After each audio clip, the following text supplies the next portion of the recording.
Le fluor est-il dangereux? Salut à tous, Dr Takamornela, médecin bucco-dentaire. Pour répondre à la question qui a été posée, je dirais tout simplement oui, comme beaucoup d'autres produits d'ailleurs. Tout est fonction de dose. Je vais paraphraser Paracelsus qui disait « Rien n'est poison, tout est fonction de dose ». Le fluor et la dentisterie sont aujourd'hui indissociables, car il a fait ses preuves dans la prévention contre la carie dentaire. Sauf que ce dernier fait de plus en plus polémique. Des gens se posent la question de savoir s'il faut utiliser oui ou non un dentifrice contenant du fluor. Il est dit que le fluor est responsable de la baisse du quotient intellectuel, de fluorose dentaire, de fluorose osseuse et bien d'autres. Le fluor est dangereux, effectivement, s'il est utilisé à des doses excessives, c'est-à-dire plus d'1 mg par jour, soit 0,05 mg par kilogramme de poids.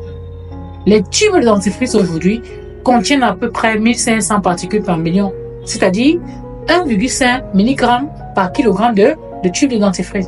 Sauf que c'est pas le tube tout entier qu'on utilise.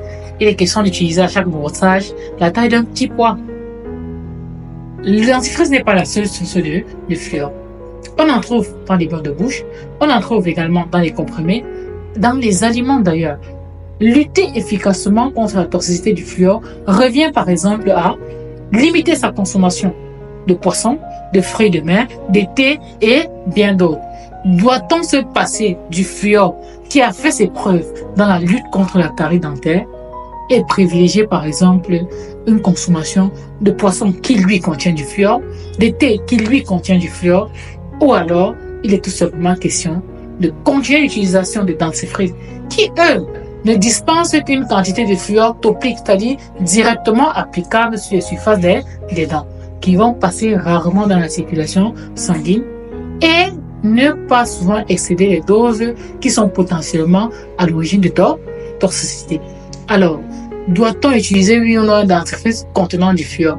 Vous connaissez la position des dentistes par rapport à ça. À vous de décider. Merci. C'est ce qui disait « Rien n'est poison, tout est fonction de dose ». Le fluor et la dentisterie sont aujourd'hui indissociables, car il a fait ses preuves dans la prévention contre la carie dentaire. Sauf que ce dernier fait de plus en plus polémique. Des gens se posent la question de savoir s'il faut utiliser oui ou non un dentifrice contenant du fluor. Il est dit que le fluor est responsable de la baisse du quotient intellectuel, de fluorose dentaire, de fluorose osseuse et bien d'autres.